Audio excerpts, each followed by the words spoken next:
Meet the editors. താരം തിളങ്ങുമോ എന്നാണ് ചോദ്യം.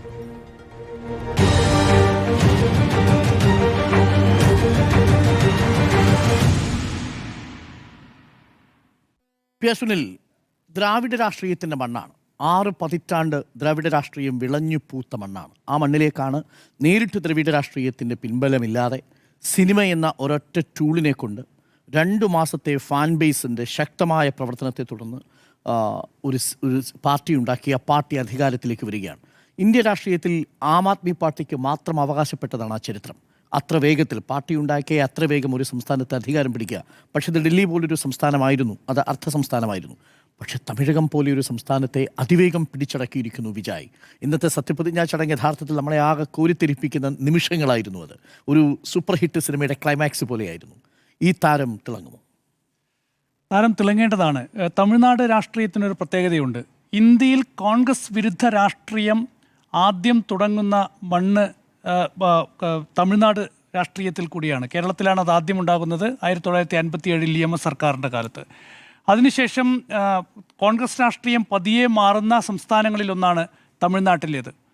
അണ്ണാദുരയാണ് അതിന് തുടക്കമിടുന്നത്.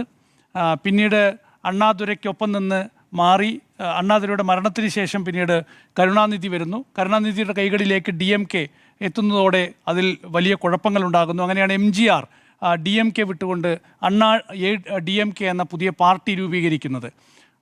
ഇന്ന് വിജയുടെ ഈ ഒരു അധികാരത്തിലേറുന്ന ആ ഒരു നിമിഷത്തിൽ അദ്ദേഹത്തിൻ്റെ മുറിയിലുണ്ടായിരുന്നൊരു ചിത്രം എന്ന് പറയുന്നത് അണ്ണാദുരയുടെ ചിത്രമാണ്. അപ്പോൾ ഒരു MGR രാഷ്ട്രീയത്തിൻ്റെ തുടക്കമാണ് അവിടെ വിജയ് കാണുന്നത്. ഈ സർക്കാരിൻ്റെ ഒരു ഘടന നമ്മൾ നോക്കിയാൽ വിജയ്ക്ക് പിന്തുണ നൽകുന്നത് കോൺഗ്രസ് ഉണ്ട്, ഇടതുപക്ഷ പാർട്ടികളുണ്ട്, മുസ്ലിം ലീഗുണ്ട്, അതുപോലെ തന്നെ ദളിത് പാർട്ടിയായ VCK ഉണ്ട്.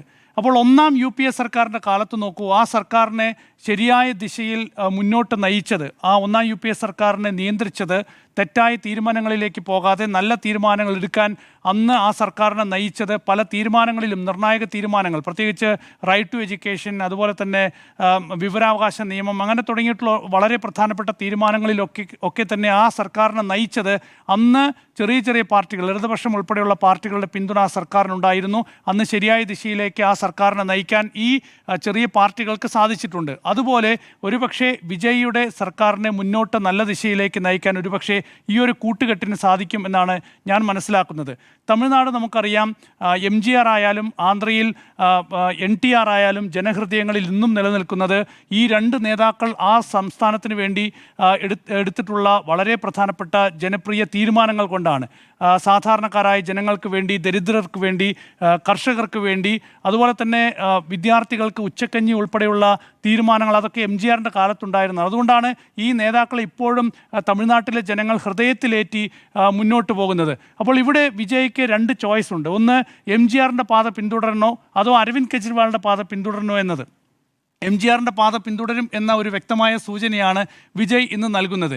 ഈ MGRൻ്റെ കാലത്തെ രാഷ്ട്രീയ സാഹചര്യം നമുക്കറിയാലോ. അന്ന് ആ അടിയന്തരാവസ്ഥയ്ക്ക് മുൻപുള്ള ഇന്ദിരാഗാന്ധിയുടെ കാലത്ത്, നമുക്കൊരു വിഭജന കാലത്ത് നമ്മൾ വലിയ പലായനം കണ്ടിട്ടുണ്ട്. അതിനുശേഷം ഇന്ത്യ കാണുന്ന ഏറ്റവും വലിയ പലായനമായിരുന്നു തമിഴ്നാട്ടിൽ നിന്ന് ജനങ്ങൾ കൂട്ടത്തോടെ മറ്റു ഉത്തരേന്ത്യൻ സംസ്ഥാനങ്ങളിലേക്ക് ചേക്കേറിപ്പോകുന്നത്.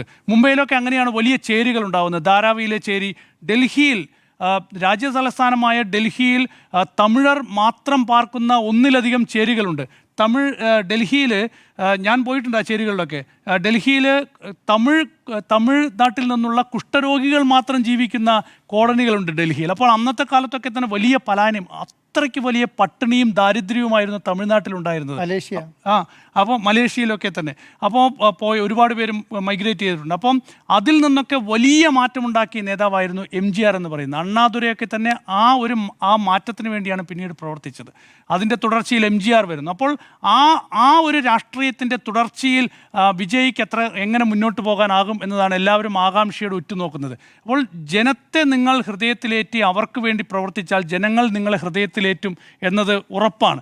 അവരെ നിങ്ങൾ തള്ളിക്കളഞ്ഞാൽ ജനങ്ങൾ നിങ്ങളെ തൂത്തെറിയും എന്നതിൻ്റെ തെളിവാണ് നമ്മൾ ഡൽഹിയിൽ കണ്ടത് അരവിന്ദ് കെജ്രിവാളിൻ്റെ കാര്യത്തിൽ. അപ്പോൾ ഇവിടെ വളരെ പ്രധാനപ്പെട്ട ഒരു രാഷ്ട്രീയ സാഹചര്യമാണ് തമിഴ്നാട് നേരിടുന്നത്.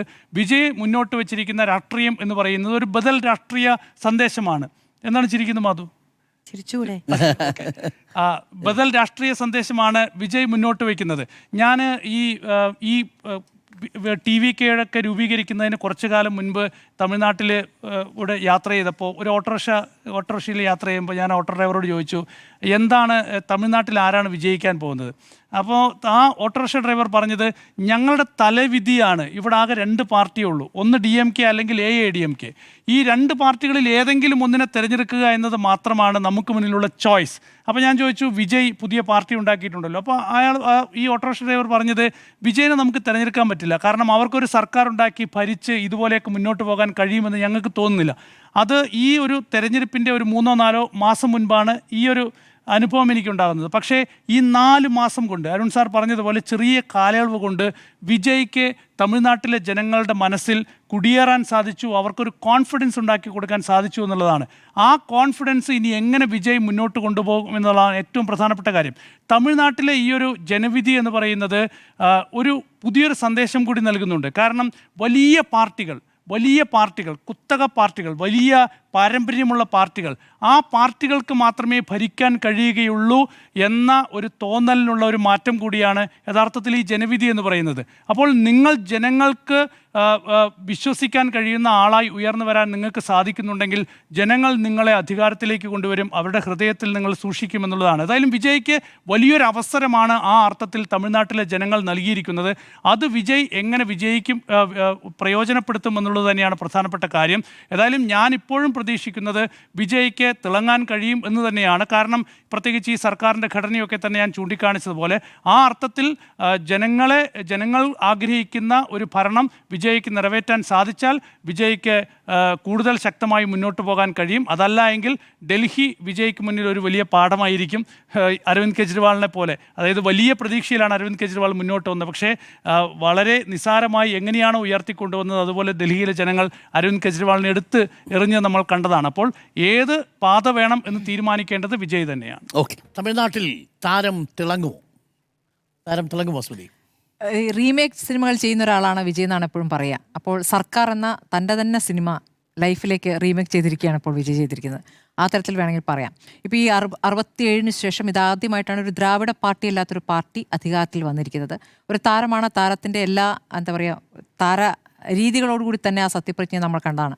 പക്ഷേ ഈ TVK മന്ത്രിസഭയിലെ 9 മന്ത്രിമാർ, ആ 9 മന്ത്രിമാർ എങ്ങനെയാണ് പെർഫോം ചെയ്യുക എന്നനുസരിച്ചായിരിക്കുമല്ലോ മുന്നോട്ട് പോവുക. ഇപ്പോൾ ഒരു ബദൽ എന്ന് പറയുന്നുണ്ടെങ്കിലും, ക്ഷേമ പ്രവർത്തനങ്ങൾ നടത്തുമെന്ന് പറയുന്നുണ്ടെങ്കിലും, അഴിമതി നടത്തുന്നവർ എൻ്റെ പാർട്ടിയിലാണെങ്കിലും വെച്ച് പൊറപ്പിക്കില്ല എന്ന് പറയുമ്പോഴും എന്ത് രാഷ്ട്രീയമാണ് വിജയ് മുന്നോട്ട് വയ്ക്കുന്നത് എന്നതിൽ ഇപ്പോഴും ഒരു ക്ലാരിറ്റി ഇല്ല. അത് BJP ഒരു തരത്തിൽ സ്വാധീനം ചെലുത്തിക്കൊണ്ട് ആ രൂപത്തിലേക്ക് കൊണ്ട് BJPയിലേക്ക് അടുപ്പിക്കുമോ, അതോ BJP വിരുദ്ധമായ ഒരു തീരുമാനത്തിലേക്ക് പോകുമോ എന്ന് നമുക്കറിയില്ല. ഏതായാലും DMK ആണ് പ്രഖ്യാപിതമായ ഒരു രാഷ്ട്രീയ ശത്രു എന്ന് വ്യക്തമാക്കിയിട്ടുണ്ട് വിജയ്. അതേസമയം BJPയുമായി ബന്ധപ്പെട്ടും ഒരു എതിർവികാരമുണ്ട് എന്ന് ഒരു ഘട്ടത്തിൽ പറഞ്ഞിട്ടുണ്ട്. പക്ഷേ അത് എത്രത്തോളം കടുപ്പത്തിലുള്ളതാണ് എന്ന് നമുക്ക് വ്യക്തമല്ല. എന്തായാലും ഈ മന്ത്രിസഭയുമായി ബന്ധപ്പെട്ട് പറയാൻ 9 മന്ത്രിമാർ ഇപ്പോൾ സത്യപ്രതിജ്ഞ ചെയ്തിരിക്കുന്നു. DMKയ്ക്കൊപ്പം ചേർന്നുകൊണ്ട് തിരഞ്ഞെടുപ്പിൽ മത്സരിച്ച് വിജയം സമ്പാദിച്ച കോൺഗ്രസ് വളരെ പെട്ടെന്ന് തന്നെ മന്ത്രിമാർ കിട്ടണമെന്നുള്ളത് കൊണ്ട് TVKയ്ക്കൊപ്പം ശരിയാണ് ചെയ്തത്. മറ്റ് രാഷ്ട്രീയ പാർട്ടികളൊക്കെ തന്നെ അവിടെ നടന്നിരിക്കുന്ന രാഷ്ട്രീയ സാഹചര്യം മനസ്സിലാക്കിക്കൊണ്ട് BJP അത് മുതലെടുക്കുമോ, ഈ ഗവർണർ എടുക്കുന്ന സമീപനത്തോടൊക്കെ ഒരു ആശങ്ക പ്രകടിപ്പിച്ചുകൊണ്ടാണ് പിന്നീട് പിന്തുണ പ്രഖ്യാപിക്കുന്നത്. പക്ഷേ കോൺഗ്രസ് അങ്ങനെയല്ല. മന്ത്രിസഭയിൽ ഭാഗമാകുമോ എന്ന തീരുമാനം എടുത്തുകൊണ്ട് തന്നെ വളരെ പെട്ടെന്ന് ആ തീരുമാനത്തിലേക്ക്, അതായത് DMKയോട് ചേർന്നുകൊണ്ട് ജയം സമ്പാദിക്കുന്നു. അതിനുശേഷം ഒരു ചർച്ച പോലും, അതായത് സ്റ്റാലിനോട് ഒരു വാക്ക് പോലും പറയാതെ TVKയിലേക്ക് പോകുന്നു. അതൊരു അധാർമികമായ പ്രവൃത്തിയായിട്ടാണ് ഞാൻ കാണുന്നത്. ഒരു കാര്യം ശരിയാണ്, DMK ഒരിക്കലും ഘടകകക്ഷികൾക്ക് മന്ത്രിസ്ഥാനം നൽകിയിരുന്നില്ല. അതും ഒരു ശരിയായ രീതിയല്ല. പക്ഷേ അതിനോട് വിയോജിപ്പുണ്ടെങ്കിൽ ആ വിയോജിപ്പ് തുറന്നു പറയണമായിരുന്നു. ഒരു കാര്യം പറയാതെ പെട്ടെന്ന് തന്നെ TVKയ്ക്ക് പിന്തുണ പ്രഖ്യാപിച്ചു. അതൊരു പ്രധാനപ്പെട്ട പ്രശ്നമായി ഞാൻ കാണുകയാണ്. ഇനി ആരൊക്കെയാണ് ഈ മന്ത്രിസഭയിൽ വരാൻ പോകുന്നത്? ഈ പ്രശാന്ത് കിഷോറിനെ പോലെ തന്നെ ഈ രാഷ്ട്രീയ കൺസൾട്ടൻസി നടത്തിയ കുറെ പേര് ഇതിന്റെ ഭാഗമായി നിൽക്കുന്നുണ്ട്. നിലവിൽ ഇപ്പോൾ സത്യപ്രതിജ്ഞ ചെയ്തതിലുണ്ട്. അതിലൊരാള് ആദവ് അർജുൻ എന്നയാൾ സാന്റിയാഗോ മാർട്ടിൻ ലോട്ടറി കിങ്ങിന്റെ മരുമകനാണ്.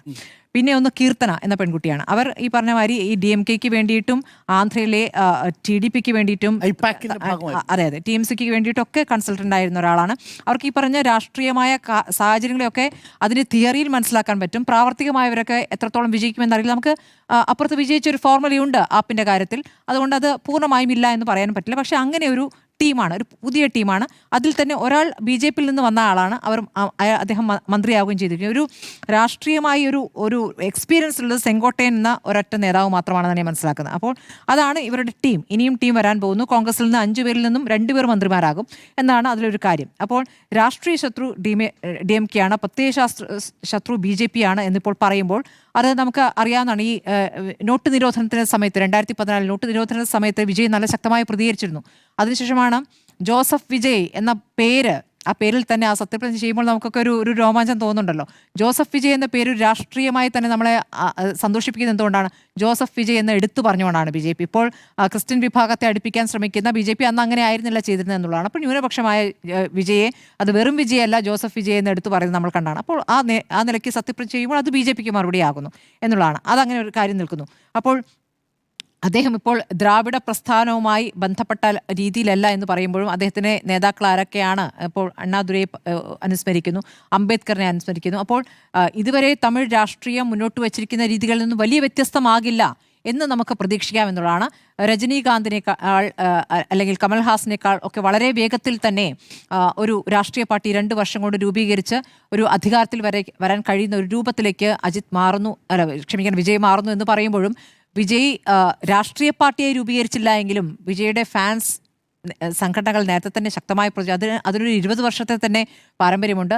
അതിൻ്റെ ഭാഗമായി നിൽക്കുന്നവർ നേരത്തെ തെരഞ്ഞെടുപ്പിൽ മത്സരിച്ച് വിജയിച്ചിട്ടുണ്ട് എന്നുള്ള സാഹചര്യം കൂടിയുണ്ട്. അപ്പോൾ പൂർണ്ണമായും ഇപ്പോൾ പെട്ടെന്ന് രാഷ്ട്രീയത്തിലേക്ക് കടന്നു വന്നു എന്ന രൂപത്തിൽ പറയാൻ പറ്റില്ല. കാരണം വിജയുടെ നേതൃത്വത്തിൽ നടന്നിട്ടുള്ള ചാരിറ്റി പ്രവർത്തനങ്ങൾ അത് കേരളത്തിലേക്കും വ്യാപിച്ചിട്ടുണ്ട്. ആ ചാരിറ്റി പ്രവർത്തനങ്ങളിലൊക്കെ ഒരു അനന്തര ഫലമായിട്ടാണ് തെരഞ്ഞെടുപ്പ് ഫലത്തെ കാണേണ്ടത് എന്നുള്ളതാണ്.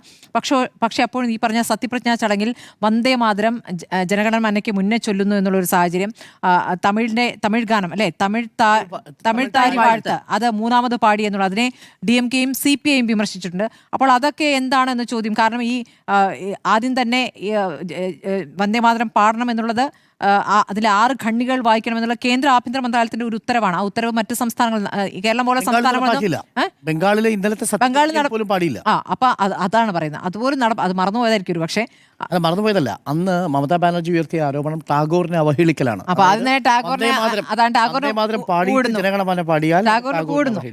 അതൊരു കാര്യം ചെയ്തിട്ട് അപ്പോൾ വേറൊരു രാഷ്ട്രീയം അവിടെ കളിക്കുകയാണ്. അപ്പോൾ എന്തായാലും അതിപ്പോൾ BJP പറഞ്ഞതാണല്ലോ എന്നൊരു ചോദ്യം അവിടെ വരുന്നു. അതവിടെ നിൽക്കുന്നു. സത്യപ്രതിജ്ഞയ്ക്ക് മുന്നേ മോദി വിളിച്ച് അഭിനന്ദനം അറിയിക്കുന്നു.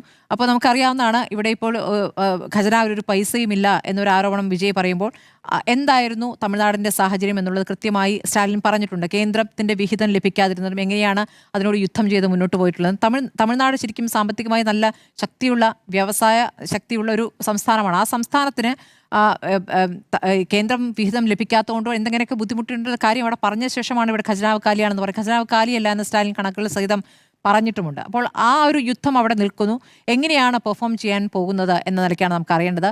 ഇപ്പോൾ തിളങ്ങുന്നു. അദ്ദേഹം പറഞ്ഞു ഒറ്റ നേതാവാണ് കേട്ടോ, വിജയ് എന്നൊരൊറ്റ നേതാവാണ്. കാരണം എന്നിലേക്കാണ് മുഴുവൻ അധികാരം എന്ന് അദ്ദേഹം പറഞ്ഞു കഴിഞ്ഞിരിക്കുന്നു ഈ പ്രസംഗത്തിൽ. സത്യപ്രതിജ്ഞാ പ്രസംഗത്തിൽ തന്നെ പറഞ്ഞു കൂടുതൽ അധികാര കേന്ദ്രങ്ങൾ ഉണ്ടാവില്ല എന്ന് മാത്രമല്ല അഴിമതി കാണിക്കുകയാണെങ്കിൽ നിങ്ങൾ ഈ പാർട്ടിയിൽ ഉള്ളവർ പോലും തുടരില്ല എന്നൊരു സന്ദേശവും നൽകുന്നുണ്ട്. ഇതൊക്കെ പ്രാവർത്തികമായി വരുമ്പോൾ പ്രായോഗികതയിൽ എത്രത്തോളം ശരിയാകുമെന്നാണ് നമ്മൾ ഉറ്റുനോക്കുന്നത്. ഏതായാലും നമ്മളിപ്പോൾ അധികം നെഗറ്റീവ് പറയണം എന്ന് ഞാൻ കരുതുന്നില്ല. ഒരു മാറ്റം വന്നിരിക്കുന്നു. ആ മാറ്റം അദ്ദേഹം എത്രത്തോളം രാഷ്ട്രീയമായി ഉൾക്കൊള്ളുന്നു എന്നതാണ് നോക്കേണ്ടത്. DMK പോലും 6 മാസത്തേക്ക് ഈ സർക്കാരിനെ ഞങ്ങൾ കാര്യമായി എതിർക്കില്ല എന്നാണ് അത് പറഞ്ഞിട്ടുണ്ട്. താരം തിളങ്ങുമോ എന്നാണ് ചോദ്യം. താരം തിളങ്ങുമോ മാധു? ഇന്ന് തിളങ്ങി എന്നാണ് നമുക്ക് എല്ലാവർക്കും മനസ്സിലാക്കാൻ കഴിയുന്നത്. ഒരുപക്ഷെ MGR ഒക്കെ സത്യപ്രതിജ്ഞ ചെയ്ത് അധികാരം ഏറ്റെടുത്ത ഒരു വികാരം, MGR എന്ന് പറയുമ്പോൾ ഈ കാലമല്ലല്ലോ, അന്ന് ദൈവം എന്ന നിലയ്ക്കാണ് തമിഴ്നാട് രാഷ്ട്രീയം കണ്ടിരുന്ന ഒരൊറ്റ നേതാവ്. അപ്പോൾ അതുപോലെ വികാരഭരിതമായ ഒരു സാഹചര്യം ഇന്ന് തമിഴക രാഷ്ട്രീയത്തിൽ ഉണ്ടാവുകയാണ്. ജോസഫ് വിജയ് എന്നും ഞാൻ, പിന്നെ മറ്റേ നീണ്ടൊരു കരഘോഷമാണ് ഓരോ വരിയിലും ഓരോ വാക്കിലും. വിജയ് ഇപ്പം ഈ ഡയലോഗ് കാണാതെ പഠിക്കാൻ വേറെ ആരും ചെന്ന് പഠിപ്പിക്കേണ്ട കാര്യമില്ലല്ലോ. എനിക്ക് തോന്നുന്നു ഈ സത്യപ്രതിജ്ഞാ ചടങ്ങെന്ന് പറയുന്നത് ചട്ടപ്പടി ഭാഷയിൽ, ചട്ടപ്പടി ഏറ്റവും അരസികമായ ഒരു കാഴ്ച. നമുക്ക് രാഷ്ട്രീയമായ വലിയ താല്പര്യമുണ്ടെങ്കിൽ നമ്മുടെ നേതാക്കൾ മുഖ്യമന്ത്രിയായി എന്നുള്ളൊരു ആവേശമുണ്ട്. അതിനപ്പുറത്ത് ഇത് രോമാഞ്ചമാണ്. തമിഴക രാഷ്ട്രീയത്തിൽ ഇങ്ങനെയൊരു എന്താ പറയുക ഒരു പ്രഖ്യാപനം, ഇടിമുഴക്കം പോലെ ഒരു സത്യപ്രതിജ്ഞാ ചടങ്ങ് നടക്കുന്നത് നമ്മൾ ഇങ്ങനെ ഇരുന്ന് കാണുകയാണ്. നമുക്ക് വിജയ് എന്ന നടനോടോ അല്ലെങ്കിൽ മറ്റെന്തെങ്കിലും രാഷ്ട്രീയ താല്പര്യത്തോടോ ഒന്നുമില്ലെങ്കിൽ പോലും അതൊരു മൊമെൻ്റാണ്. നമ്മുടെ ഈ ഒരു പതിറ്റാണ്ടിനൊക്കെയിടയിൽ സംഭവിക്കുന്നത് പോലത്തെ ഒരു മൊമെന്റിന് നമ്മളിങ്ങനെ സാക്ഷ്യം വഹിക്കുന്ന ഒരു കാഴ്ചയായിരുന്നു. തിയേറ്റർ റിലീസ് ചെയ്താൽ 100 കോടി അടിച്ചു. നമ്മുടെ സ്റ്റോറിയിൽ BGM ഇട്ടപ്പോണ്ടല്ലോ, അത് കംപ്ലീറ്റ് മാറി. നമ്മളിതില്ലാതെയാണല്ലോ ആദ്യം കേൾക്കുന്നത്. അപ്പോൾ ആ ടൈം അങ്ങനെയാണ് ഓരോ വാക്കും ഉച്ചരിക്കുന്നത്. അത് ജനങ്ങളുടെ കണ്ണിൽ നോക്കിയാണ് അത് സംസാരിക്കുന്നത്. സ്വാഭാവികമായ ഒരു വാഗ്ദാനം എന്ന നിലയ്ക്ക് തന്നെയാണ് അതിനോട് ആഭിമുഖ്യമുള്ള മനുഷ്യർ അതിനെ റിസീവ് ചെയ്തത് എന്ന് നമുക്ക് അവിടെ ഇരിക്കുന്ന ഓരോ മനുഷ്യരുടെയും ആഹ്ലാദത്തിൽ നിന്ന് കാണാൻ കഴിയും എന്നതാണ്. ഇതിൽ വിജയ് എന്ന പേര് ഉച്ചരിക്കാൻ പോലും DMK ഒരു സമയത്ത് തയ്യാറായിരുന്നില്ല എന്നുള്ളതാണ്. ഇതെത്ര കണ്ടതായെന്ന് എല്ലാവരും വിചാരിച്ചിരുന്നു. കാരണം ആരൊക്കെയാണ്, രജനീകാന്ത്, കമലഹാസൻ, ഇവരെല്ലാവരും പ്രഖ്യാപിക്കുകയും ഇവർക്കൊക്കെ വലിയ ആരാധക വൃന്ദമുള്ളതാണല്ലോ. ഒന്നും നടക്കാതെ പോയിടത്തിനി വിജയ് ആണോ എന്ന് ചിന്തിച്ചവരെത്രയാണ്. അവിടെയാണ് ഈ പറയുന്ന ഇത്രയും മാസങ്ങൾക്കുള്ളിൽ മാത്രം ഒരു അത്ഭുതം നടക്കുന്നത് പോലെ വിജയുടെ ഇന്നത്തെ ഈ അധികാരമേറൽ നമ്മൾ കാണുന്നത് എന്നത് പ്രധാനമാണ്. എന്തിന് ആക്സിസ് മൈ ഇന്ത്യ ഇവിടെ എക്സിറ്റ് പോൾ ഫലം വന്നപ്പം പുച്ഛിച്ചവർ എത്ര പേരാണ്. അത് നടക്കില്ല. അതായത് ആക്സിസ് മൈ ഇന്ത്യയുടെ സർവേ വേണം, നമുക്ക് അസാധുവാക്കി പറയാൻ ഒരൊറ്റ ഉദാഹരണം മതി, അത് വിജയ് അധികാരത്തിലേറും എന്ന് പറഞ്ഞതാണ് എന്ന് പറഞ്ഞവരെത്രയാണ്. അപ്പോൾ അതൊക്കെ യാഥാർത്ഥ്യമാവുകയാണ്. അങ്ങനെ പുച്ഛിച്ചവരെ, തള്ളി പറഞ്ഞവരെ, എഴുതി തള്ളിയവരെ ഒക്കെ സാക്ഷി നിർത്തിക്കൊണ്ടാണ് ഇന്ന് ഈ വീരേതിഹാസം രചിക്കുന്നത് പോലെ ഒരു സത്യപ്രതിജ്ഞാ ചടങ്ങുണ്ടായത് എന്നുള്ളതാണ്. ഈ മൊമെൻറ്റം അത് മുന്നോട്ട് കൊണ്ടുപോകാൻ കഴിയുമോ എന്നുള്ളതാണ് ഏറ്റവും പ്രധാനം. രാഷ്ട്രീയമില്ല എന്ന് പറയുമ്പോൾ ശരിയാണ്, അതിൽ ഈ തിരുക്കുറൽ വചനമാണ് അദ്ദേഹത്തിൻ്റെ പാർട്ടിയുടെ മുദ്രാവാക്യം. പിറപ്പൊക്കും എല്ലാ ഉയിർക്കും. അത് തന്നെയാണ് ഇന്ന് വിജയ് അതിനുശേഷം അണികളെ അഭിസംബോധന ചെയ്യുമ്പോഴും പറയുന്നത്. അപ്പോൾ അങ്ങനെ എല്ലാവരും തുല്യരാണ് എന്നുള്ള ഒരു ആശയം മുന്നോട്ട് വെച്ച് ഒരു രാഷ്ട്രീയ പാർട്ടിക്ക് മുന്നോട്ട് പോകാൻ കഴിയുന്ന സാഹചര്യം ഉണ്ട് എന്നത് തന്നെയാണ് നമുക്ക് പ്രഥമമായി നമ്മൾ പരിഗണിക്കേണ്ടുന്ന ഒരു കാര്യം. ഈ രാഷ്ട്രീയം പറഞ്ഞു തുടങ്ങിയത് പക്ഷേ ഈ 6 മാസക്കാലം കൊണ്ടല്ല. ഓരോ സിനിമയിലും ഇപ്പോൾ നേരത്തെ സ്മൃതി മാഡം പറഞ്ഞതുപോലെ GST വിഷയം വന്നപ്പോൾ, നാസരയുടെ സമരം വന്നപ്പോൾ, ഓരോ സിനിമയും ഇപ്പോൾ വിജയ് സാധാരണഗതിയിൽ വന്ന് കേൾക്കുന്ന ഒരു കഥ ഇഷ്ടപ്പെട്ടാതെ സൈൻ ചെയ്യുന്ന ഒരു താരമല്ല. വിജയ്ക്ക് വേണ്ടിയാണ് സിനിമകൾ ഉണ്ടാക്കപ്പെടുന്നത് എന്നത് പ്രധാനമാണ്. അപ്പോൾ അതിലുള്ള ഡയലോഗ് എന്താണ്, അതിലെ രാഷ്ട്രീയം എന്താണ്, അതിൽ ആരെ എതിർക്കണം, ആരെ സപ്പോർട്ട് ചെയ്യണം, ആർക്കൊപ്പം നിൽക്കണം എന്നൊക്കെ നിർണയാധികാരമുള്ള ഒരു നായകൻ കൂടിയാണ് എന്നിരിക്കെയാണ് ഈ രാഷ്ട്രീയ പ്രഖ്യാപനങ്ങളെല്ലാം വന്നത്. അതുകൊണ്ടാണ് ഇപ്പോഴും അവസാനത്തെ പടം പെട്ടിയിലിരിക്കുന്നത്. അത് ഇനി റിലീസാകുമായിരിക്കും. എന്തായാലും ജനനായകൻ ഇന്ന് റിലീസായിരിക്കുന്നു എന്നതാണ് ഏറ്റവും പ്രധാനം. അപ്പോൾ MGRലൂടെ, ജയലളിതയിലൂടെ, കരുണാനിധിയിലൂടെ, NTRലൂടെയൊക്കെ വളർന്ന് പന്തലിച്ചൊഴുകിയ തെന്നിന്ത്യൻ രാഷ്ട്രീയം വീണ്ടും ഈ താരത്തിളക്കത്തിലൂടെ പൂത്തുലയുന്നത് നമ്മൾ ഇന്ന് കണ്ടുകൊണ്ടിരിക്കുകയാണ് എന്നതാണ് ഏറ്റവും പ്രധാനം. അതിലൊരു കൗതുകം എന്ന് പറയുന്നത് കരുണാനിധിയുടെ തൂലികയിൽ എഴുതിയ സിനിമയിലൂടെയാണ് MGR വലിയ താരമായി ഉയർന്നു വരുന്നത്. ആ തൂലികയിൽ നിന്ന് തെളിഞ്ഞ രാഷ്ട്രീയ ചിത്രത്തിലാണ് MGR നിറഞ്ഞു കളിച്ചതും. അവിടെ നിന്നാണ് പുരട്சி തലൈവനായി മാറുന്നത്. അതുപോലെ വിജയ്ക്ക് ഈ സിനിമയിലൂടെ പറഞ്ഞ രാഷ്ട്രീയത്തെ തമിഴക രാഷ്ട്രീയത്തിൽ പ്രതിഫലിപ്പിക്കാൻ കഴിയുമോ എന്നുള്ളതാണ് ഏറ്റവും പ്രധാനപ്പെട്ട ഒരു കാര്യം. മറ്റൊന്ന്, വിജയുടെ ഇന്നത്തെ സത്യപ്രതിജ്ഞാ ചടങ്ങിൽ അദ്ദേഹം എല്ലാവരെയും പിന്തുണച്ച് എല്ലാവരെയും എടുത്തു പറയുന്നുണ്ടായിരുന്നു. രാഹുൽ ഗാന്ധി തൊട്ടടുത്ത സീറ്റിലിരിപ്പുണ്ട്, സെൽഫി എടുക്കുന്നുണ്ട്, സംസാരിക്കുന്നുണ്ട് തമ്മിൽ ഒക്കെ. അവിടെ രാഹുൽ ഗാന്ധി ഒരു ജനവിധി എന്താണ്, ജനങ്ങളുടെ വികാരം എന്താണ് എന്നതുകൂടി വളരെ കൃത്യമായി കാണുന്ന ഒരു സാഹചര്യം ഉണ്ടായിരുന്നു.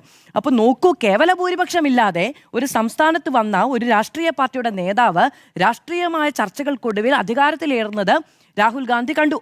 അദ്ദേഹം ഇന്നലെ ഒരു ചർച്ചയ്ക്ക് കേവല ഭൂരിപക്ഷം വേണമെങ്കിൽ 1.5 കേവല ഭൂരിപക്ഷം ഉള്ള സ്വന്തം പാർട്ടിയുടെ ഒരു സംസ്ഥാനത്തെ മുഖ്യമന്ത്രിയെ തിരഞ്ഞെടുക്കുന്നതിനുള്ള മാരത്തൺ ചർച്ചകളുടെ ഭാഗമായിരുന്നു. അപ്പോൾ വേണമെങ്കിൽ പഴയ ഈ പറയുന്ന പാർട്ടികൾക്ക് ഇന്നലെ കുരുത്ത പാർട്ടികളിൽ നിന്ന് കണ്ടുപിടിക്കാൻ ഏറെയുണ്ട് എന്നത് വളരെ കൗതുകത്തോടു കൂടി നമ്മൾ കണ്ട ഒന്നാണ്. വലിയ പദ്ധതികൾ പ്രഖ്യാപിച്ചിട്ടുണ്ട്. സ്ത്രീകൾക്ക് 60 വയസ്സിന് താഴെയുള്ള സ്ത്രീകൾക്ക് 2500 രൂപ, 6 സിലിണ്ടറുകൾ, വിവാഹം കഴിക്കാൻ പോകുന്ന സ്ത്രീകൾക്ക് പട്ടുസാരി, 1 പവൻ, കുഞ്ഞുങ്ങൾ ജനിക്കുകയാണെങ്കിൽ സ്വർണ്ണമോതിരം, ഇങ്ങനെ പലതും. പക്ഷെ പണമില്ല എന്ന് പറയുന്ന ഒരു സാഹചര്യം കൂടി ഉണ്ടായിട്ടുണ്ട് എന്നുള്ളതാണ്. അതിനൊപ്പം വലിയ സാമ്പത്തിക ബാധ്യത വരുന്ന ചില പ്രഖ്യാപനങ്ങളുണ്ട്. മദ്യരഹിത തമിഴ്നാട് എന്നൊരു കാഴ്ചപ്പാട് മുന്നോട്ട് വെച്ചിട്ടുണ്ട്. 48,344 കോടി സംസ്ഥാനത്തിന്റെ വരുമാനത്തിന്റെ ഏറ്റവും പ്രധാനപ്പെട്ട ഭാഗമാണ് മദ്യവരുമാനം തമിഴ്നാട് സർക്കാരിൻ്റെ. അത് ഒഴിവാക്കിക്കൊണ്ട് ഇത്രയും വലിയ പ്രഖ്യാപനങ്ങളൊക്കെ എങ്ങനെ നടക്കും എന്നുള്ള ചോദിക്കുന്നുണ്ട്. അത് നടക്കില്ല എന്ന ആത്മവിശ്വാസത്തിലാണെന്ന് തോന്നുന്നു സ്റ്റാലിൻ 6 മാസത്തേക്ക് ഞങ്ങളില്ല, നിങ്ങളൊരു തീരുമാനം ഉണ്ടാക്കാൻ പറയുന്നത് എന്ന് നോക്കുന്നു. വളരെ കൗതുകത്തോടു കൂടിയാണ് കാണുന്നത്. തിളക്കം ഈ ഇന്നത്തെ ഒരു മനസ്സിലേക്ക് ഇറങ്ങിച്ചെന്നുകൊണ്ടുള്ള തമിഴകത്തിന്റെ രാഷ്ട്രീയം തൊട്ടു നിൽക്കുന്ന ഈ തിളക്കം എല്ലാ കാലത്തും ഉണ്ടാകട്ടെ എന്നാണ് നമ്മൾ വിചാരിക്കുന്നത്. ഓക്കെ, താരം തിളങ്ങുമോ എന്നുള്ളതാണ് ചോദ്യം. തിരുമലൈ എന്ന സിനിമയിൽ വിജയിയുടെ ഒരു സൂപ്പർ ഹിറ്റ് ഡയലോഗുണ്ട്, വാഴുക ഒരു വട്ടംഡ, തോക്കറവേൻ ജയിപ്പാൻ, ജയിപ്പവൻ തോക്കറവേൻ എന്നുള്ളതാണ്. എന്ന് പറഞ്ഞു കഴിഞ്ഞാൽ നിങ്ങൾ ജീവിതം എന്ന് പറയുന്നത് ഒരു വൃത്തം പോലെയാണ്. അതിൽ തോക്കറവേൻ ജയിപ്പാൻ, നിങ്ങൾ ചിലപ്പോൾ തോക്കുന്നവൻ പിന്നീട് വിജയിക്കും. ജയിപ്പറവേൻ തോക്കൻ, ജയിക്കുന്നവൻ പിന്നീട് തോക്കും എന്നുള്ളതാണ്. ഇതിപ്പോൾ തമിഴ്നാട്ടിൽ ഇങ്ങനെ അല്ലാതെ ഒരു സിനിമാ താരം എത്ര കാലം പിടിച്ചു നിൽക്കും എന്നുള്ളൊരു ചോദ്യം നമ്മുടെ മുന്നിലുണ്ട്. ഈ ആ ഡയലോഗ് പോലെ തന്നെ നമ്മുടെ മുന്നിൽ MGRൻ്റെ ചരിത്രമുണ്ട്. MGR 10 വർഷം തമിഴ്നാട് രാഷ്ട്രീയത്തെ എങ്ങനെയാണ് കൊണ്ടുപോയത്, 77 മുതൽ 87 വരെ.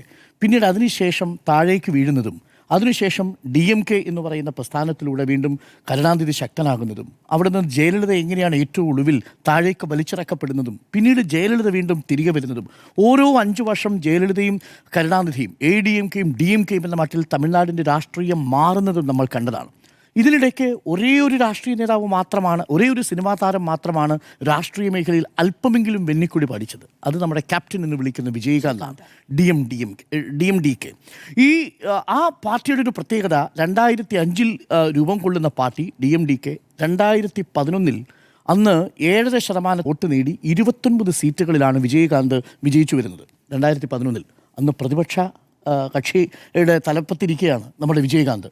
പക്ഷേ അടുത്ത 5 വർഷം കഴിഞ്ഞ് 2016 ആകുമ്പോൾ അതേ വിജയകാന്ത് ഉലന്തർപേട്ട് എന്ന് പറയുന്ന മണ്ഡലത്തിൽ തോക്കുകയാണ് ചെയ്യുന്നത്. ഒരൊറ്റ സീറ്റ് കിട്ടിയിട്ടില്ല DMDKക്ക്. അതായത് 2011 29 സീറ്റുമായി പ്രതിപക്ഷ കക്ഷിയായിട്ട് മാറിയ പ്രതിപക്ഷ നേതാവായി മാറിയ വിജയകാന്ത് തൊട്ടടുത്ത വർഷം സംപൂജ്യനാവുകയാണ്. ഒരൊറ്റ സീറ്റും കിട്ടിയില്ല, നിന്ന് സീറ്റ് പരാജയപ്പെടുകയും ചെയ്തു. വിജയകാന്ത് ഫിനിഷ്ഡായി അവിടെ. അപ്പോൾ ചരിത്രമുണ്ട്, നീണ്ട 10 വർഷം ജയലളിത അൾട്ടർനേറ്റീവായിട്ട് അല്ലെങ്കിൽ ADMK മാറി മാറി ഭരിച്ചൊരു ചരിത്രം നമ്മുടെ മുന്നിലുണ്ട്. ഇവിടേക്കാണ് കഴിഞ്ഞ 1967 DMK അധികാരം പിടിച്ചതിന് ശേഷം തമിഴ് രാഷ്ട്രീയത്തിൽ TVK എന്ന് പറയുന്ന ദ്രാവിഡ രാഷ്ട്രീയത്തിൻ്റെ സ്പർശമില്ലാത്തൊരു പാർട്ടി, അഥവാ ദ്രാവിഡ രാഷ്ട്രീയത്തിൻ്റെ പാരമ്പര്യമില്ലാത്തൊരു പാർട്ടി വിജയ് എന്ന് പറയുന്ന ഒരു ഒറ്റ മനുഷ്യൻ്റെ ഫാൻ ബേസിൽ തമിഴ്നാട്ടിൽ അധികാരം പിടിച്ചിരിക്കുന്നത്. ഇതെങ്ങനെ വരും എന്നറിയാൻ ഒരുപാട് കൗതുകങ്ങൾ, ഒരുപാട് വെല്ലുവിളികൾ വിജയെ കാത്തിരിപ്പുണ്ട്. പക്ഷേ ഇന്നത്തെ ദിവസം ശരിക്കും പറഞ്ഞാൽ നിങ്ങളൊക്കെ പറഞ്ഞതുപോലെ വിജയുടെ ഒരു സൂപ്പർ ഹിറ്റ് സിനിമ സർക്കാർ എന്ന സിനിമ കാണുന്നത് പോലെ, മെർസൽ എന്ന സിനിമ കാണുന്നത് പോലെ, കത്തി കാണുന്നത് പോലെ, വിജയുടെ ഇപ്പോൾ ഏറ്റവും ഒടുവിൽ റിലീസ് ചെയ്ത ലിയോ അല്ലേ സിനിമ കാണുന്നത് പോലെ ഒരു അത്രയും വലിയ ആവേശം ഉണ്ടായിരുന്നു ആ സിനിമയുടെ ഓരോ രംഗം പോലെ. കയറി വരുന്ന വരവ്, ആ വരവ് ഒരു ബ്ലാക്ക് പാൻറ്റും ഒരു വൈറ്റ് ഷർട്ടും ഇട്ട് ഒരു സാധാരണക്കാരനെ പോലെ വരുന്നു. പിന്നീട് അതിനുശേഷം ഒരു ബ്ലാക്ക് ആയിട്ടുള്ളൊരു ബ്ലേസർ ഇട്ട് വരുന്നു. അതിനുശേഷം അവിടെ ഓരോ അദ്ദേഹത്തിൻ്റെ മൂവ്മെൻറ്റ് സംസാരവും എല്ലാം ആ അർത്ഥത്തിൽ ജനശ്രദ്ധ പിടിച്ചുപറ്റി. യഥാർത്ഥത്തിൽ രാഹുൽ ഗാന്ധിയൊക്കെ നിഷ്പ്രഭമായി പോയി വിജയുടെ ആ പെർഫോമൻസിന് മുന്നിൽ. എല്ലാ ക്യാമറകളും അവിടെ ഉണ്ട്, ഓരോ വാക്കിനും കൈയിടി. അത്രയധികം നമ്മൾ ഈ റൊമാൻറ്റിഫിക്കേഷൻ എന്നൊക്കെ പറയുന്നത് അക്ഷരാർത്ഥത്തിൽ നമ്മൾ അനുഭവിച്ചത്. ഞാനത് വായിച്ചുകൊണ്ട് നിൽക്കുന്ന സമയത്താണ് പ്രസംഗിക്കുന്നത്. ഞെട്ടിപ്പോയി. കാര്യം സത്യപ്രതിജ്ഞ നമ്മളൊക്കെ വളരെ ഭയപ്പാടോടുകൂടിയാണ് കാണുന്നത്. ഒരു വാക്ക് തെറ്റിയാൽ നിങ്ങൾ വീണ്ടും അത് വായിക്കേണ്ടി വരും. അതല്ലെങ്കിൽ ഇനി അത് വായിച്ചില്ലെങ്കിൽ പോലും കോടതിയിൽ ഒരാൾ പോയാൽ നിങ്ങളുടെ ഈ സത്യപ്രതിജ്ഞ അത് വയലേറ്റ് ചെയ്തിരിക്കുന്നു എന്നുള്ളത് കൊണ്ട് സ്ഥാനം വരെ നഷ്ടപ്പെടാം. അവിടെയാണ് കാണാതെ പഠിച്ചു സിനിമയിലെ ഡയലോഗ് പോലെ. അതിനുശേഷം ഓത്ത് ഓഫ് സീക്രസിയുടെ കാര്യം വരുമ്പം രാജേന്ദ്ര അർലേക്കർ പറയുന്നുണ്ട് നോക്കി വായിച്ചാൽ മതി എന്ന് പറയുകയും പിന്നീട് അത് നോക്കി വായിക്കുകയും ചെയ്യുന്നുണ്ട്. അപ്പോൾ ഗംഭീരമായ ഒരു പ്രകടനമാണ് സത്യപ്രതിജ്ഞാ ദിനം നമ്മൾ കണ്ടത്. അതിനുശേഷമുള്ള പ്രഖ്യാപനങ്ങളും ആ അർത്ഥത്തിലൊരു സൂപ്പർ എൻട്രി ആയി തീർന്നു. വിജയ് സിനിമയിലെ വിജയിയുടെ സൂപ്പർ എൻട്രി പോലെയുള്ളൊരു എൻട്രിയാണ് ഇന്ന് ഇവിടേക്ക് നടന്നിരിക്കുന്നത്. പക്ഷേ വിജയ് നേരിടാൻ പോകുന്നത് ഒരുപാട് വെല്ലുവിളികളാണ്. അതിൽ ആദ്യത്തെ വെല്ലുവിളി എന്ന് പറയുന്നത് വിജയ് എങ്ങനെയാണ് ഈ അവിടുത്തെ രാഷ്ട്രീയത്തിൻ്റെ സാമ്പത്തിക അവസ്ഥയെ അഡ്രസ്സ് ചെയ്യാൻ പോകുന്നത്. ഇന്ന് വിജയ് പറഞ്ഞു ഞാൻ ധവളപത്രം ഇറക്കാൻ പോവുകയാണ്. വിജയ് നേരിടുന്ന ആദ്യത്തെ വെല്ലുവിളി 10 ലക്ഷം കോടി രൂപ കടമുള്ള തമിഴ്നാട് എന്ന് പറയുന്ന സ്റ്റേറ്റിനെ, കേന്ദ്ര സർക്കാരിൽ നിന്ന് കാര്യമായിട്ട് വിഹിതമൊന്നും ഇനി പ്രതീക്ഷിക്കേണ്ടാത്ത തമിഴ്നാട് സ്റ്റേറ്റിന്, പ്രത്യേകിച്ച് കോൺഗ്രസിൻ്റെ മന്ത്രിമാർ കൂടി ഉള്ളതുകൊണ്ട് കേന്ദ്രത്തിൽ നിന്നൊരു വിഹിതവും ആ അർത്ഥത്തിൽ നമ്മൾ പ്രതീക്ഷിക്കേണ്ടത്. കഴിഞ്ഞ തവണ കോൺഗ്രസ് മന്ത്രിസഭയിൽ അംഗമായിരുന്നില്ല DMKയിൽ എന്ന് നോക്കണം, പുറത്തു നിന്നുള്ള പിന്തുണ മാത്രമേ ഉണ്ടായിരുന്നുള്ളൂ. അവിടെ എങ്ങനെയാണ് സാമ്പത്തികമായി ഈ പറയുന്ന വാഗ്ദാനങ്ങൾ നിറവേറ്റാൻ പോകുന്നത് എന്നുള്ളതാണ്. തനത് വരുമാനം വർദ്ധിപ്പിക്കാനുള്ള സാധ്യതയൊക്കെ അവിടെയുണ്ട്.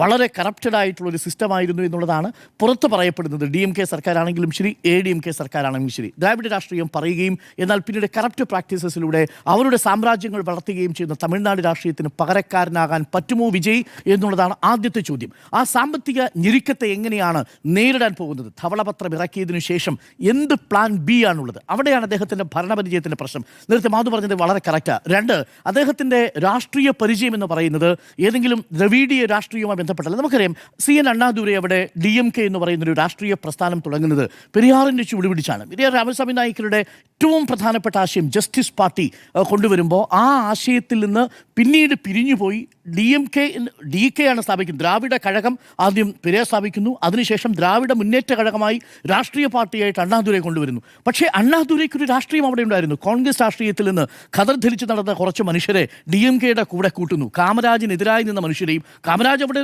വളരെ ശക്തമായി തമിഴ്നാടിൻ്റെ രാഷ്ട്രീയത്തെ കോൺഗ്രസിനോട് അടുപ്പിച്ച് നിർത്തിയതാണ്. കിങ് മേക്കറായിരുന്നു കാമരാജ്. പല മന്ത്രിമാരെ വാഴ്ത്തിയതും പല മന്ത്രിമാരെ വീഴ്ത്തിയതും കാമരാജാണ്. ആ കാമരാജ് തന്നെ മുഖ്യമന്ത്രിയായി തമിഴിൻ്റെ രാഷ്ട്രീയത്തിൽ പുതിയ നിർവചനം കൊടുത്തയാളാണ്. ആ കാമരാജിനെ എതിർത്തുകൊണ്ട് CN അണ്ണാദുരൈ വരുന്നു. CN അണ്ണാദുരൈ വന്ന് നേരത്തെ സുനിൽ പറഞ്ഞതുപോലെ പ്രാദേശിക രാഷ്ട്രീയത്തിൽ ആദ്യത്തെ കൃത്യമായ സംഘടനാ രൂപം തമിഴ്നാട്ടിൽ കൊണ്ടുവരുന്നത് ദ്രാവിഡ മുന്നേറ്റ കഴകമാണ്. ദ്രാവിഡ കഴകം ദ്രാവിഡ മുന്നേറ്റ കഴകമാകുന്നു. CN അണ്ണാദുരൈക്ക് ഒരു വലിയ രാഷ്ട്രീയ പരിചയം ഉണ്ടായിരുന്നു. അന്ന് കൂടെ ഇറങ്ങിയത് ആരാ? സാക്ഷാൽ കരുണാനിധി, മുത്തുവേൽ കരുണാനിധി. ആരാ മുത്തുവേൽ കരുണാനിധി? ഹിന്ദി അടിച്ചമർത്തി ഹിന്ദി ഭാഷ അടിച്ചേൽപ്പിക്കുന്നതിനെതിരെ ശക്തമായ വികാരം ഉണ്ടാകുമ്പോൾ അതിനോടൊപ്പം നിന്ന് പ്രവർത്തിച്ച നാടക നടനും അവിടുത്തെ വിദ്യാർത്ഥി സംഘടനയുടെ തലപ്പത്തുണ്ടായിരുന്നയാളാണ് മുത്തുവേൽ കരുണാനിധി. അപ്പോൾ മുത്തുവേൽ കരുണാനിധിയും CN അണ്ണാദുരൈയുടെയും രാഷ്ട്രീയ പാരമ്പര്യം. MGR-നാണെങ്കിൽ ഒരു കോൺഗ്രസിൻ്റെ രാഷ്ട്രീയ പാരമ്പര്യം ആദ്യം ഉണ്ടായിരുന്നു. CN അണ്ണാദുരൈയുടെ ഭാഗമായി DMKയുടെ രാഷ്ട്രീയ പരിചയം ഉണ്ടായിരുന്നു. എന്നിട്ടാണ് 77 അധികാരത്തിലേക്ക് വരുന്നത്. ഇവിടെ വിജയിലേക്ക് വരുമ്പോൾ വിജയ് സിനിമകളിലൂടെ പറഞ്ഞ രാഷ്ട്രീയമുണ്ട്. സിനിമകളിലൂടെ അല്ലാതെയും പ്രതീകാത്മകമായി വിജയ് രാഷ്ട്രീയം തൻ്റെ രാഷ്ട്രീയ നിലപാട് വ്യക്തമാക്കിയിട്ടുണ്ട്. നിങ്ങൾ ഓർമ്മിക്കുന്നുണ്ടാവും 2021 നിയമസഭാ തെരഞ്ഞെടുപ്പ് സൈക്കിൾ ചവിട്ടി വീട്ടിൽ നിന്ന് പുറത്തേക്ക് വരിക എന്തായിരുന്നു? അന്ന് ഇന്ധന വിലയ്ക്കെതിരെയുള്ള പ്രതിഷേധമായിരുന്നു അന്ന് ഈ വിജയ് കാണിച്ചത്. ഈ സ്റ്റെർലൈറ്റ് പ്ലാന്റിനെതിരെ വലിയ രീതിയിലുള്ള പ്രതിഷേധം ഉണ്ടാകുന്ന സമയത്ത്, വെടിവെപ്പ് ഉണ്ടാകുന്ന സമയത്ത് 13 പേർ അവിടെ മരിക്കുന്നു. അവരുടെ വീടുകളിലേക്ക് സന്ദർശനം നടത്തി അവർക്ക് ഓരോരുത്തർക്കും 1 ലക്ഷം രൂപ വീതം കൊടുത്ത് അന്ന് ആ സമരത്തോടൊപ്പം നിന്ന വിജയെ നമുക്ക് കാണാൻ പറ്റും. ജല്ലിക്കെട്ട് നിരോധനം വരുന്ന സമയത്ത് പ്രതിഷേധക്കാർക്കിടയിലൂടെ മുഖം മറച്ചുപോയ വിജയെ നമുക്ക് കാണാൻ പറ്റും. അങ്ങനെ നിരവധി സമരമുഖങ്ങളിൽ വിജയ് ഉണ്ടായിരുന്നു. പക്ഷെ ആ രാഷ്ട്രീയമെല്ലാം ഈ പെട്ടെന്ന് അവസാനിക്കുന്ന ജനകീയ മനുഷ്യാവകാശ രാഷ്ട്രീയത്തിൻ്റെ പക്ഷത്താണ് നിൽക്കുന്നത്. പക്ഷേ അങ്ങനെ പൊടുന്നനെ അവസാനിക്കുന്ന ജനകീയ മനുഷ്യാവകാശ സമരമുഖത്ത് നിൽക്കുന്ന ഒരു സിനിമാ താരത്തിന് ഒരു 5 വർഷം ഒരു സർക്കാർ സംവിധാനത്തെ മുന്നോട്ട് ചലിപ്പിക്കാൻ മറ്റ് രാഷ്ട്രീയ ആശയങ്ങൾ വേണ്ടേ എന്ന് വളരെ പ്രധാനപ്പെട്ട ചോദ്യമുണ്ട്. ഒരുപാട് ചോദ്യങ്ങൾ ഇനി നേരിടേണ്ടി വരും പ്രൈവറ്റൈസേഷനുമായി ബന്ധപ്പെട്ട വിഷയത്തിൽ. ഘടകകക്ഷികൾ ആരാണ്? CPM ഉണ്ട്, CPI ഉണ്ട്, മുസ്ലിം ലീഗ് ഉണ്ട്, കോൺഗ്രസ് ഉണ്ട്. ഇതിൽ കോൺഗ്രസ് ഒഴിച്ച് ബാക്കി 3 പാർട്ടികൾക്കും കൂറ് ആർക്കാണ്? ആ കൂറ് DMKയ്ക്കൊപ്പം കൂറുള്ളവർ കൂടിയാണ് ഇവർ 3 പേര്. അപ്പോൾ DMKയ്ക്കെതിരെ ശക്തമായൊരു നിലപാടെടുക്കുമ്പോൾ CPM-ൻ്റെയും CPI-യുടെയും മുസ്ലിം ലീഗിൻ്റെയും നിലപാട് വളരെ പ്രധാനപ്പെട്ടതാണ്. ഇവരിൽ ഏതെങ്കിലും 2 പാർട്ടി പിന്തുണ പിൻവലിച്ചാൽ ന്യൂനപക്ഷമാവും. അവിടെ കാത്തിരിക്കാൻ രാജേന്ദ്ര ആർലേക്കർ 118-ൽ 100 സീറ്റ് കുറയാൻ വേണ്ടി. അപ്പോൾ DMKയ്ക്കെതിരെ ഒരു ശക്തമായ നിലപാടെടുക്കുന്നതിന് ഈ ഘടകകക്ഷികളുടെ തടസ്സമാകുമെന്നുള്ളതാണ് രണ്ടാമത്തെ പ്രധാനപ്പെട്ട കാര്യം. രാഷ്ട്രീയമായ അദ്ദേഹത്തിനൊരു എങ്ങനെയാണോ ഇപ്പോൾ ആം ആദ്മി പാർട്ടി നേരിടുന്ന ഒരു അസ്തിത്വ പ്രശ്നം അത് ഉണ്ടാവാതിരിക്കട്ടെ എന്നതാണ് നമ്മൾ ആഗ്രഹിക്കുന്നത്. ഒരു പോപ്പുലിസ്റ്റ് പൊളിറ്റിക്സ് ആണ്, ഒരു ജനപ്രിയ രാഷ്ട്രീയമാണ് യഥാർത്ഥത്തിൽ സൈക്കോ ഫാൻസിയുടെ പേരിൽ ഒരു ചലച്ചിത്ര താരത്തിന് കിട്ടാവുന്ന ആരാധനയുടെ പേരിൽ അതിനെ രാഷ്ട്രീയമായി മാറ്റിയിരിക്കുന്നത്. ഒരു കറപ്റ്റ് ഫ്രീ സർക്കാരൊക്കെ കൊണ്ടുവരാൻ പരമാവധി ശ്രമിക്കും. പക്ഷേ അപ്പോഴും നമ്മൾ സ്മൃതി നേരത്തെ പറഞ്ഞ ആ പ്രശ്നം അവിടെയുണ്ട്. ആദവ് അർജുന എന്ന് പറയുന്നത് സാന്റിയാഗോ മാർട്ടിൻ എന്ന് പറയുന്ന വലിയ ലോട്ടറി ഭീമൻ്റെ മരുമകനാണ്. ആ സാന്റിയാഗോ മാർട്ടിൻ്റെ അമ്മായിയമ്മ എന്ന് പറയുന്നത് തമിഴ്നാട്ടിലെ തന്നെ അണ്ണാ DMKയുടെ MLA ആണ്. ആ ആദവ് അർജുനയുടെ അളിയൻ എന്ന് പറയുന്നത് പുതുച്ചേരിയിൽ പണ്ട് BJP അനുകൂല നിലപാടെടുത്ത ഒരു MLA ആണ്. അപ്പോൾ ഇങ്ങനെയൊക്കെയുള്ള ഒരുപാട് ബന്ധങ്ങൾ തമിഴ്നാട്ടിലുണ്ട്. ഇതിനെയൊക്കെ എങ്ങനെയാണ് വിജയം മറികടക്കുക എന്നത് കൗതുകമുണ്ട്. ആദ്യത്തെ പ്രഖ്യാപനങ്ങളൊക്കെ ഉഷാറായി.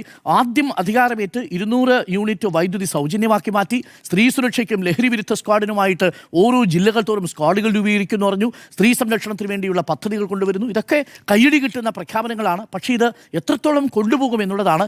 ഒരുപക്ഷെ വിജയ് ആ ട്രാക്ക് റെക്കോർഡ് തെളിയിച്ചാൽ വിജയെ പിന്നെ താഴെ ഇറക്കാൻ കഴിയില്ല. കാര്യം ഒന്ന്, വിജയുടെ ആ ഫാൻ ബേസ് അവിടെയുണ്ട്. വിജയുടെ പ്രസൻറ്റേഷൻ സ്കില്ല് നമ്മൾ കണ്ടതാണ്. വിജയ് ഇനി BJP-യുമായിട്ട് ഏറ്റുമുട്ടാൻ പോകുന്നത് എങ്ങനെയാണെന്ന് നമ്മൾ കാത്തിരിക്കുന്നു. പ്രത്യേകിച്ച് രാജേന്ദ്ര ആർലേക്കർ 4 തവണയാണ് ലോക് ഭവനിലേക്ക് ഈ നമ്പറിന്റെ പേരിൽ വിളിച്ചു വരുത്തിയത്. റൊമാൻറ്റിഫിക്കേഷൻ എന്ന് പറയുന്നതിന്റെ ഒരു മൊമെന്റ് ഇന്ന് അർലേക്കറുടെ ശബ്ദത്തിന് ശേഷം അദ്ദേഹത്തിന്റെ ശബ്ദം മുഴങ്ങുമുണ്ടാകുന്ന കയ്യടിയാ, മറുപടിയാ. അത്രയും ഉച്ചത്തിലാണ് പറയുന്നത്. അത്രയും വെയിറ്റ് ചെയ്ത് 4 തവണയാണ് നടത്തിയത്. സ്മൃതി നോക്കൂ, ഇത് കർണാടകയിൽ സംഭവിച്ചിട്ടില്ല, വേറൊരു സംസ്ഥാനത്ത് സംഭവിച്ചിട്ടില്ല. സംഭവിച്ചിട്ടില്ല. നിങ്ങൾ ഒരു കത്തുമായിട്ട് വന്നു കഴിഞ്ഞാൽ പിന്തുണ നിങ്ങൾ ഫ്ലോറിൽ തെളിയിക്കാൻ ആവശ്യപ്പെടുക പതിവ്. 10-ാം തീയതിക്ക് മുമ്പ് അല്ലെങ്കിൽ 13-ാം തീയതിക്ക് മുമ്പ് നിങ്ങൾ ഫ്ലോറിൽ ഭൂരിപക്ഷം തെളിയിക്കണം. ഇത് അങ്ങനല്ല. കത്ത് കിട്ടിയിട്ടേ സത്യപ്രതിജ്ഞയ്ക്ക് സ്ഥലം കൊടുക്കൂ എന്നാണ് പറഞ്ഞത്. ആ സ്ഥലത്തിന് പ്രത്യേകതയും കൂടി ഉണ്ട് കേട്ടോ. നെഹ്റു സ്റ്റേഡിയത്തിലാണ് ജനനായകൻ്റെ ഓഡിയോ റിലീസിന് വേണ്ടിയിട്ട് DMK സർക്കാരിനെ സമീപിച്ചിരുന്നത്. കൊടുത്തില്ല DMK സർക്കാർ. ഇന്ന് തൻ്റെ സിനിമയുടെ ഓഡിയോ റിലീസിന് അനുമതി നിഷേധിച്ച അതേ സ്റ്റേഡിയത്തിൽ വെച്ച് ഈ ജനനായകൻ, സാക്ഷാൽ ജനനായകൻ സത്യപ്രതിജ്ഞ ചെയ്ത് അധികാരമേൽക്കുന്നതാണ് കണ്ടത്. അപ്പോൾ ആ അർത്ഥത്തിൽ ഒരുപാട് സിനിമാ ട്വിസ്റ്റുകളും സൂപ്പർ ട്വിസ്റ്റുകളും നിറഞ്ഞ ദിവസത്തിലെ ഒരു സൂപ്പർ ക്ലൈമാക്സ് ആണ് നമ്മൾ കണ്ടത്. ഇതൊക്കെ റീലിൽ കാണാൻ നല്ലതാണ്. റീലിലേക്ക് വരുമ്പോൾ എങ്ങനെ വരും എന്നുള്ളതാണ് പ്രശ്നം. പ്രത്യയശാസ്ത്രത്തിൻ്റെ തുടർച്ചാ പ്രശ്നമുണ്ട്. അതേപോലെ സാമ്പത്തിക സ്ഥിതി വളരെ ദുർബലമാണ് എന്നൊരു പ്രശ്നം ഇരിക്കുന്നു. ഒപ്പം കൂട്ടിയിരിക്കുന്ന ഘടകകക്ഷികളുടെ ഭാഗത്തുനിന്നുണ്ടാകുന്ന സമ്മർദ്ദം, ഇതിനെയൊക്കെ എങ്ങനെയാണ് വിജയ് അതിജീവിക്കുക എന്നതാണ് ഏറ്റവും പ്രധാനപ്പെട്ട പ്രശ്നം. അതൊക്കെ വിജയ്ക്ക് അതിജീവിക്കാൻ കഴിയുമെന്നുള്ള ശുഭപ്രതീക്ഷയോട് കൂടി തന്നെയാണ് നിൽക്കുന്നത്. കാര്യം തമിഴ് രാഷ്ട്രീയം ഒരു ശുദ്ധീകരണം ആവശ്യപ്പെടുന്നുണ്ട്. തമിഴ് രാഷ്ട്രീയം പക്ഷേ അതേപോലെ ഒറ്റ കാര്യം കൂടി പറഞ്ഞ് അവസാനിപ്പിക്കാം. കേന്ദ്രത്തിൽ ഇന്നിപ്പോൾ BJPക്കെതിരെ, മോദിക്കെതിരെയുള്ള ഏറ്റവും ശക്തമായ മുഖമായിരുന്നു സ്റ്റാലിൻ. ആ സ്റ്റാലിൻ്റെ ആ സ്ഥാനത്തേക്ക് വരാൻ വിജയ്ക്ക് കഴിയുമോ എന്നതും മറ്റൊരു പ്രധാനപ്പെട്ട വെല്ലുവിളിയാണ്. മമതയ്ക്കൊപ്പം മമത ഇന്നില്ല, നിതീഷ് കുമാർ ഇന്നില്ല, നവീൻ പട്നായിക് ഇന്ന് BJPക്കെതിരെ ശക്തമായ ഒരു മുഖമേ അല്ല. ചന്ദ്രശേഖർ റാവു നമ്മുടെ മുന്നിലില്ല, അരവിന്ദ് കെജ്രിവാൾ ഇല്ല, പിണറായി വിജയൻ്റെ പാർട്ടി കേരളത്തിൽ പ്രതിപക്ഷത്തായി. മോദിക്കെതിരെ ഇന്നിപ്പോൾ ശക്തനായ ആരുണ്ട് എന്ന് ചോദിച്ചാൽ ആ ഒരു അവസരം കൂടി വിജയ്ക്ക് മുന്നിൽ തുറന്നിരിക്കുന്നു. ഞാൻ ഇവിടെയുണ്ട് എന്ന് പറയാൻ ഉണ്ട്. ഐ ആം വെയിറ്റിംഗ് എന്ന് കേന്ദ്രത്തോടു കൂടി പറയുമോ വിജയ് എന്നുള്ളതാണ് നമുക്ക് കാത്തിരുന്ന് കാണാം. എന്തായാലും വിജയ്ക്കും TVKയ്ക്കും ഇന്നിപ്പോൾ സത്യപ്രതിജ്ഞ ചെയ്ത എല്ലാ മന്ത്രിമാർക്കും സ്നേഹാഭിവാദ്യങ്ങളും ആശംസകളും. താരം തിളങ്ങുമോ? തിളങ്ങണം, തുടരണം എന്നൊക്കെയാണ് എൻ്റെ ആഗ്രഹം. ഞാൻ വിചാരിക്കുന്നത് സൗത്ത് ഇന്ത്യൻ രാഷ്ട്രീയത്തിൻ്റെ ഒരു വലിയ മാറ്റത്തിൻ്റെ തുടക്കമാവാം ചിലപ്പോൾ തമിഴ്നാട് എന്നുള്ളതാണ് ഞാൻ വിചാരിക്കുന്നത്. ഞാൻ 2011 തമിഴ്നാട്ടിലൊക്കെ പഠിക്കുന്ന സമയത്താണ് ഈ DMDK വലിയ രീതിയിൽ വിജയകാന്ത് പ്രതിപക്ഷ നേതാവായി വരുന്നത്. അന്ന് കാലം തുടങ്ങിയില്ല, എല്ലാ കാലത്തും തമിഴ്നാട് സിംഗിൾ മാൻ പെർഫോമൻസ് ആണ്. ഒരാളായിരിക്കും. MGR വരുന്നു, ജയലളിത വരുന്നു, DMDK വരുന്നു, വിജയകാന്ത് വരുന്നു, സ്റ്റാലിൻ വരുന്നു, കരുണാനിധി വരുന്നു. ഒരാളാണ് അതിൻ്റെ നേതൃത്വം എന്ന് പറയുന്നത്. ഒറ്റ കാര്യം തമിഴ് ജനതയ്ക്ക് വേണ്ടു, പറഞ്ഞേ ചെയ്യോ എന്നുള്ളതാണ്. അതങ്ങനെ ശീലിപ്പിച്ചു തമിഴ്നാട് ജനത എന്നുള്ളതാണ്. TV കൊടുക്കാമെന്ന് പറഞ്ഞാൽ കറക്റ്റ് TV കൊടുക്കും, സൈക്കിൾ കൊടുക്കാമെന്ന് പറഞ്ഞാൽ കറക്റ്റ് സൈക്കിൾ കൊടുക്കും. കാരണം അവർക്കറിയാം ഇലക്ഷൻ കഴിഞ്ഞാൽ ഈ സമയത്ത് സൈക്കിൾ കിട്ടും, ഈ സമയത്ത് TV കിട്ടും എന്നുള്ളതാണ്. അപ്പോൾ ആ രാഷ്ട്രീയത്തോട് അനുകൂലിച്ച് നിന്നിട്ടാണ് കേരളത്തിലെ തമിഴ്നാട്ടിലെ എല്ലാ കാലത്തും അങ്ങനെയുള്ളത്. അത് കേരളത്തെ പോലെ തന്നെയാണ്. അവിടെയും BJP വിരുദ്ധ രാഷ്ട്രീയമാണ് എല്ലാ കാലത്തും പറ്റിയുള്ളത്. ഈ ഇലക്ഷൻ നമ്മൾ ശ്രദ്ധിച്ചാൽ ഒരേ ഒരാളാണ് BJPക്ക് അവിടെ ജയിച്ചത്, ഒരേ ഒരാൾ. അത് ഊട്ടിയിലാണ്.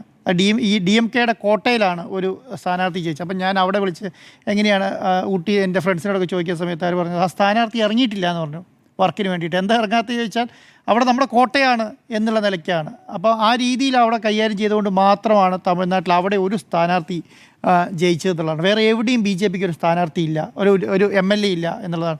തമിഴ്നാടിനെ പോലെ ഇത്രയും വലിയൊരു സ്ഥലത്ത് ജയലളിത പോലും BJPയുടെ ഘടകകക്ഷിയായി നിന്ന കാലത്ത് പോലും BJPക്ക് അവിടെ പെർഫോം ചെയ്യാൻ കഴിഞ്ഞിട്ടില്ല. എന്തുകൊണ്ടെന്ന് പറഞ്ഞാൽ BJP വിരുദ്ധ രാഷ്ട്രീയമാണ് തമിഴ്നാട് പയറ്റിയതും തെളിഞ്ഞതും അങ്ങനെയാണ്. ഞാൻ വിചാരിക്കുന്നത് വിജയെ സംബന്ധിച്ചിടത്തോളം ഏറ്റവും പ്രധാനപ്പെട്ട ഒരു കാര്യമെന്ന് പറയുന്നത് BJPയെ എങ്ങനെ സന്ധി ചേർന്ന് പോകാൻ പറ്റും എന്നുള്ളതാണ്. കാരണം തമിഴ്നാട്ടിൽ 10 ലക്ഷം, നിങ്ങൾ നേരത്തെ പറഞ്ഞ പോലെ 10 ലക്ഷം കോടിയുടെ കടമാണുള്ളത്. 10 ലക്ഷം കോടി എന്ന് പറഞ്ഞാൽ ചെറിയ പൈസയല്ല. ഇപ്പോൾ വിജയ് പ്രഖ്യാപിച്ചിരിക്കുന്ന പദ്ധതികളെല്ലാം ഒന്നും സിംഗിൾ ഒറ്റ ചെക്കിൽ തീരുന്നതല്ല. കാരണം ആ രാഷ്ട്രീയം മുന്നോട്ട് കൊണ്ടുപോകുന്നത് മുഴുവൻ ഈ വിജയൻ്റെ ഈ പ്രഖ്യാപനങ്ങളായിരിക്കും. എല്ലാവർക്കും 2500 രൂപ, നിങ്ങൾ നേരത്തെ പറഞ്ഞ 60 വയസ്സ് കഴിഞ്ഞ സ്ത്രീകൾക്ക് കൊടുക്കാമെന്ന് പറയുന്നു. വലിയ ജനപ്രിയ പ്രഖ്യാപനങ്ങൾ നടത്തിയിട്ടുണ്ട്. ആ ജനപ്രിയ പ്രഖ്യാപനങ്ങളുടെ ഒരു പ്രശ്നം ഞാൻ പറയാം. എന്താണെന്ന് പറഞ്ഞാൽ PR ഓപ്പറേറ്റഡ് CM എന്ന് വേണമെങ്കിൽ വിജയെ പറയാം. PR ഏജൻസികളാണ് വിജയെ കൊണ്ടു നടന്നതും ചെയ്യിപ്പിച്ചതും നടത്തിച്ചതും എല്ലാം. ഓരോ നടത്തം, സ്റ്റൈൽ, അവരുടെ ഡ്രസ്സിങ്, പ്രസംഗം, ഓരോ രീതിയും അങ്ങനെയായിരുന്നു. നമ്മൾ നോക്കുന്ന ഈ പ്രകടനം നടക്കുന്ന സമയങ്ങളിലെല്ലാം ക്രിക്കറ്റ് ബാറ്റിൽ സൈൻ ചെയ്തിട്ട് അടിക്കുന്ന ശൈലിയൊക്കെ കാണിച്ച് വളരെ സിനിമാറ്റിക് സ്റ്റൈലിലാണ് സത്യം പറഞ്ഞാൽ ഈ ഇലക്ഷനെ വിജയ് നേരിട്ടത് എന്നുള്ളതാണ്. അപ്പോൾ അതിന് കാരണമെന്ന് പറയുന്നത് ഒരു PR ഏജൻസികളുടെ എല്ലാവിധ സംവിധാനങ്ങളും സഹകരണങ്ങളും ഈ പറയുന്ന വിജയ്ക്ക് ലഭിച്ചു എന്നുള്ളതാണ്. അതിനേക്കാൾ കൂടുതൽ തമിഴ്നാട് രാഷ്ട്രീയത്തിൽ ഞാൻ കാണുന്ന ഒരു കാര്യം എന്ന് പറഞ്ഞാൽ പണം കുത്തൊഴുകുന്ന ഒരു സ്ഥലമാണ് തമിഴ്നാട് രാഷ്ട്രീയം എന്ന് പറയുന്നത്. പണമില്ലാതെ അവിടെ ഒരു സംഭവം നടക്കാൻ പോകുന്നില്ല. അവിടെ ഇലക്ഷൻ എന്ന് പറഞ്ഞാൽ കോടിക്കണക്കിന്, ആയിരക്കണക്കിന് കോടി പമ്പ് ചെയ്യുന്ന ഒരു സ്ഥലമാണ്. എവിടുന്നാണ് വിജയ്ക്ക് ആയിരക്കണക്കിന് കോടി പമ്പ് ചെയ്യാൻ കഴിയുന്നത് ആദവ അർജുന എന്ന് പറയുന്ന ആരാണ് ഈ പറയുന്ന സാൻഡിയ മോർട്ടിൻ്റെ മരുമകൻ്റെ ഭാഗത്തു നിന്നാണ്. അപ്പം ഈ രണ്ടാമതായി മൂന്നാമതായി സത്യപ്രതിജ്ഞ ചെയ്യുന്ന ആൾ ആദവ അർജുന എന്നുള്ളതാണ്. അപ്പോൾ അത് അർജുനൻ്റെ അടുത്ത് പണം മേടിക്കാത്ത രാഷ്ട്രീയ പാർട്ടികൾ ഇന്ത്യയിലുണ്ടോ ചോദിച്ചാൽ ഒന്നുമില്ല. കോൺഗ്രസ് മേടിച്ചിട്ടുണ്ട്, BJP മേടിച്ചിട്ടുണ്ട്, അവിടെയുള്ള DMK മേടിച്ചിട്ടുണ്ട്, DMDK മേടിച്ചിട്ടുണ്ട്, ADMK മേടിച്ചിട്ടുണ്ട്. എല്ലാ പാർട്ടികളും പിന്നെ സാന്റിക മാർട്ടിൻ്റെ അടുത്ത് പണം വാങ്ങിയിട്ടുണ്ട്. അതുകൊണ്ട് ആദവ അർജുന അങ്ങനെ വളരെ മോശം ഒരാളാണെന്ന് ഞാൻ പറയുന്നേ ഇല്ല. കാരണം എന്താ പറഞ്ഞാൽ അദ്ദേഹം വളരെ പാവപ്പെട്ട കുടുംബത്തിൽ നിന്ന് വന്ന ആളും സാനിയ മാർട്ടിൻ്റെ മകളെ കല്യാണം കഴിച്ചതോടുകൂടി വലിയ ആളായി മാറിയ ഒരാളും കൂടിയാണ്. അപ്പം അദ്ദേഹത്തെ സംബന്ധിച്ചിടത്തോളം ജനങ്ങളുടെ പൊതുവികാരം മനസ്സിലാവും, സാധാരണക്കാരൻ്റെ വികാരം മനസ്സിലാവും എന്നുള്ളതാണ്. പക്ഷേ അതിൻ്റെ നേരെ ഓപ്പോസിറ്റ് പ്രതിപക്ഷത്തെ ADMKൻ്റെ ആളായിട്ട് ആദവ അർജുനൻ്റെ പിന്നെ അമ്മായിയും ഇരിക്കുന്നുണ്ട്. എന്ന് പറഞ്ഞാൽ സാനിയ മോട്ടിൻ്റെ ഭാര്യ ഇരിക്കുന്നുണ്ട് എന്നുള്ളതാണ്. തൊട്ടപ്പുറേ പോണ്ടിച്ചേരിയിൽ എന്താണ് അവിടെ BJP ആണ് ഭരിക്കുന്നത്. BJPയുടെ ഘടകകക്ഷി ആരാന്ന് ചോദിച്ചാൽ ആദവ അർജുനൻ്റെ ഭാര്യയുടെ ആങ്ങളെയാണ്, അളിയനാണ്. അപ്പം അവരെ സംബന്ധിച്ചിടത്തോളം ഒരു ബിസിനസ്സാണ് ഈ രാഷ്ട്രീയം എന്ന് പറയുന്നത്. ADMKയ്ക്ക് ഒരു ആളെ കൊടുക്കുന്നു, TVKയ്ക്ക് ഒരാളെ കൊടുക്കുന്നു, BJPക്ക് ഒരാളെ കൊടുക്കുന്നു, സ്വസ്ഥമായി രാഷ്ട്രീയം എന്താണ് ഈ പറഞ്ഞ ബിസിനസ് നടത്തിക്കൊണ്ട് പോകാൻ ശ്രമിക്കുന്നു എന്നുള്ളതാണ്. അപ്പം ഇങ്ങനെയുള്ള കാര്യങ്ങളെ BJP എങ്ങനെ TVK എങ്ങനെ കൈകാര്യം ചെയ്യുന്നുള്ളതാണ് അതിൻ്റെ ഏറ്റവും പ്രധാനപ്പെട്ട വിഷയം ഞാൻ കാണുന്നത്. പക്ഷേ വിജയെ സംബന്ധിച്ചിടത്തോളം എന്താണ്, വിജയെ സംബന്ധിച്ചിടത്തോളം വലിയൊരു ഫാൻ ബേസ് തമിഴ്നാട്ടിലുണ്ട്. 8.5 കോടി ജനങ്ങളുള്ള സ്ഥലത്ത് ഏകദേശം ഒരു 4.5 കോടിക്ക് മേലെ ആൾക്കാരെങ്കിലും അദ്ദേഹത്തിന് വോട്ട് ചെയ്തിട്ടായിരിക്കുമല്ലോ ഈ 100-ലധികം സീറ്റ് അധികാരത്തിൽ വന്നു. അത്രയും വലിയൊരു ഫാൻ ബേസ് എന്ന് പറയുന്നത് ചെറിയ കാര്യമല്ല. ഈ ഫാൻ ബേസ് ഒറ്റയടിക്ക് തകർക്കാനും കഴിയില്ല കേട്ടോ. നാളെ രാവിലെ വന്നിട്ട് ഫാൻ ബേസ് തകർത്ത് കളയാം എന്ന് വിചാരിച്ചാൽ നടക്കാൻ കഴിയില്ല. അതുകൊണ്ടാണ് MGRന് ശേഷം ജയലളിതയ്ക്ക് പിടിച്ചേക്കാൻ കഴിഞ്ഞത്. ജയലളിതയ്ക്ക് ശേഷം പിന്നെ അതൊക്കെ ഈ നമ്മുടെ DMK പിന്നെ സ്റ്റാലിന് പിടിച്ചേക്കാൻ കഴിഞ്ഞത്. പക്ഷേ ഈ രാഷ്ട്രീയത്തിനൊരു പ്രത്യേകത ഉണ്ടെന്നറിയോ, യുവാക്കളുടെ യുദ്ധമായിരിക്കും ഇനി തമിഴ്നാട് കാണാൻ പോകുന്നത്. സ്റ്റാലിൻ്റെ കാലം കഴിഞ്ഞു, സ്റ്റാലിൻ ഇനി വലിയ രീതിയിൽ പെർഫോം ചെയ്യാൻ പറ്റില്ല. പക്ഷേ എന്താണ്, ഉദയനിധി സ്റ്റാലിൻ പ്രതിപക്ഷ നേതാവായി തമിഴ്നാട് കാണും. ഏറ്റവും പ്രായം കുറഞ്ഞ പ്രതിപക്ഷ നേതാവാണ് ഉദയനിധി സ്റ്റാലിൻ എന്ന് പറയുന്നത്. അത് വിജയ് അവിടെ മുഖ്യമന്ത്രിയായിരിക്കും, ഉദയനിധി സ്റ്റാലിൻ ഇപ്പറേ പിന്നെ പ്രതിപക്ഷ നേതാവായിരിക്കും കാണുന്ന ഒരു സിനിമ സ്റ്റൈലുണ്ടല്ലോ, ആ സ്റ്റൈൽ തമിഴ്നാട് രാഷ്ട്രീയം ഇനി കാണാൻ പോവുകയാണ്. വളരെ രസകരമായിരിക്കും എന്നുള്ളതാണ്. അപ്പം അതിൻ്റെ ഒരു പ്രധാനപ്പെട്ട കാര്യം എന്ന് പറയുന്നത് DMKനെ സപ്പോർട്ട് ചെയ്യുന്ന CPIയും CPIയും ലീഗും ആ കൂടെ ഇരിക്കുന്നത് ആരുടെ കൂടെ, അപ്പുറം കൂടെ. അപ്പോൾ നമ്മൾ പഴയ സിനിമകളിലൊക്കെ ഈ പറഞ്ഞ വില്ലൻ്റെ കൂടെ ഗുണ്ടകൾ ആളെ പിന്നെ എന്താണ് ഈ ഉള്ളിൽ കൂടെ ആളെ കയറ്റുന്ന പോലെ അവിടെ ആളിരിക്കുകയാണ്. കാരണം ഇവിടുന്ന് ചരട് വലിച്ചാൽ നീ പഠിപ്പിച്ച സ്കൂളിലെ ഹെഡ് മാസ്റ്ററാടാ ഞാൻ എന്ന് പറയുന്ന സ്റ്റൈലിലായിരിക്കും ഇനി ഉദയനിധി സ്റ്റാലിൻ കൈകാര്യം ചെയ്യാൻ പോകുന്നത്. അതുകൊണ്ടാണ് DMK സ്റ്റാലിൻ എന്ന് പറഞ്ഞ എന്താണ് 6 മാസം നോക്കാം, നമുക്ക് 6 മാസം നോക്കിയതിന് ശേഷം ഞാൻ പെട്ടെന്നൊരു ഇലക്ഷനെ തമിഴ്നാട് ഇനി നേരിടണമെന്ന് ആഗ്രഹിക്കുന്നില്ല. മാന്യമായ പ്രഖ്യാപനം. അതിന് കോൺഗ്രസ് ചെയ്ത കാര്യത്തിൽ മാത്രമാണ് എനിക്കൊരു അതിനകത്തൊരു നീതികേട് തോന്നി. കാരണം ഒറ്റ കാര്യമുള്ളൂ, നീതികേട് എന്ന് പറഞ്ഞാൽ TVKനെ സപ്പോർട്ട് ചെയ്തതിന് ഞാൻ ഇതാ പറയുന്നില്ല. പക്ഷേ DMKനോട് സംസാരിക്കണമായിരുന്നു. DMK കാരണം അവർ കൊടുത്ത സീറ്റിലാണ് കോൺഗ്രസ് ചെയ്യുക. കോൺഗ്രസിൽ നിന്ന് അവിടെ ഒരു അസ്തിത്വമില്ല തമിഴ്നാട്ടിൽ, ഒരു അസ്തിത്വമില്ല. അവിടെ CPM ആണെങ്കിലും CPI ആണെങ്കിലും ഇതുപോലെ ഈ പറഞ്ഞ കോൺഗ്രസ് ആണെങ്കിലും ഒന്നും അസ്തിത്വമില്ലാത്ത പാർട്ടിയാണ് തമിഴ്നാട്ടിൽ. പക്ഷേ കഴിഞ്ഞ 10-15 വർഷമായിട്ട് അല്ലെങ്കിൽ കുറേ കാലങ്ങളായി ഇപ്പോൾ BJPക്കെതിരെ ഒരു ചേരി നമ്മളെല്ലാ കാലത്തും നമ്മൾ തമിഴ്നാടിനെ കണ്ടുപിടിക്കുന്നതാണ്. നമ്മൾ പല മീറ്റ് ദ ഡേസിലും പറഞ്ഞത് എന്താണ്, BJPക്കെതിരെ ഒരു ചേരി ഉണ്ടാക്കി ആ ചേരിയിൽ ചെറിയ കക്ഷികൾ പോലും ഒരു കാരണവശാലും CPIനും CPIക്കും കോൺഗ്രസിനും ഒരു സ്ഥാനാർത്ഥിത്വം കൊടുക്കേണ്ട കാര്യമില്ല. അവരെ കൂടെ കൂട്ടിപ്പിടിച്ച് BJPക്കെതിരെ ശക്തമായൊരു സംവിധാനം വെച്ച് മുന്നോട്ട് പോയതുകൊണ്ട് ആ സംവിധാനത്തോട് കോൺഗ്രസ് ചെയ്തൊരു മര്യാദകേടുണ്ട്. പറഞ്ഞാൽ ഞാൻ വിചാരിക്കുന്നില്ല ഞങ്ങൾക്കിപ്പോൾ TVKനെ സപ്പോർട്ട് ചെയ്യാൻ തീരുമാനിച്ചു എന്ന് പറഞ്ഞാൽ DMK അത് പാടില്ല എന്ന് പറയും എന്ന് ഞാൻ വിചാരിക്കുന്നില്ല. പക്ഷേ അത് ചെയ്യണമായിരുന്നു എന്നുള്ളതാണ്. അടുത്ത ഇനിയിപ്പം ഈ പറയുന്ന 120 സീറ്റ് എന്ന് പറയുന്നത് വലിയ പ്രശ്നമാണെന്ന് ഞാൻ തോന്നുന്നില്ല എനിക്ക്. കാരണം എന്തുകൊണ്ടാണെന്ന് പറഞ്ഞാൽ TVKൻ്റെ കൂടെ തമിഴ്നാട് രാഷ്ട്രീയമാണല്ലോ, തമിഴ്നാട് രാഷ്ട്രീയം നമുക്കറിയാം. ഇപ്പോൾ DMK എന്നും AIDMK എന്നൊക്കെ ഇഷ്ടംപോലെ ആൾക്കാർ വിജയിൻ്റെ കൂടെ കൂടാനുണ്ടാവാം, മനസ്സിലായി. അവർക്ക് നല്ല ഉറപ്പും ഉണ്ടാകും. കാരണം അവിടെ MLA സ്ഥാനം രാജിവെച്ചിട്ടുണ്ടെങ്കിൽ അവിടെ തന്നെ TVKൻ്റെ സ്ഥാനാർത്ഥിയായി വിജയിക്കാൻ കഴിയുമെന്നുള്ള ഉറപ്പും അവർക്കുണ്ടാകും. അതുകൊണ്ട് 5 വർഷം മുന്നോട്ട് കൊണ്ടുപോകാൻ വലിയ ബുദ്ധിമുട്ടൊന്നും ഉണ്ടാവുമെന്ന് ഞാൻ വിചാരിക്കുന്നില്ല. പക്ഷേ ഈ 10 ലക്ഷം കോടിയും ഇദ്ദേഹം പ്രഖ്യാപിച്ച ഈ പറയുന്ന ജനോപകാരപ്രദമായ പദ്ധതികളെല്ലാം എങ്ങനെ മുന്നോട്ട് കൊണ്ടുപോകും എന്നുള്ളത് മാത്രമായിരിക്കും പ്രശ്നം. പക്ഷേ ഒരു കാര്യം ശരിയാണ്, സിനിമ ഒരു ജനനായകൻ ഗംഭീരമായി റിലീസ് ചെയ്തു എന്നുള്ള കാര്യത്തിന് ഒരു സംശയം വേണ്ട. ഓക്കെ, താരം തിളങ്ങുമോ എന്നായിരുന്നു ചോദ്യം. 5 പേരും യെസ്.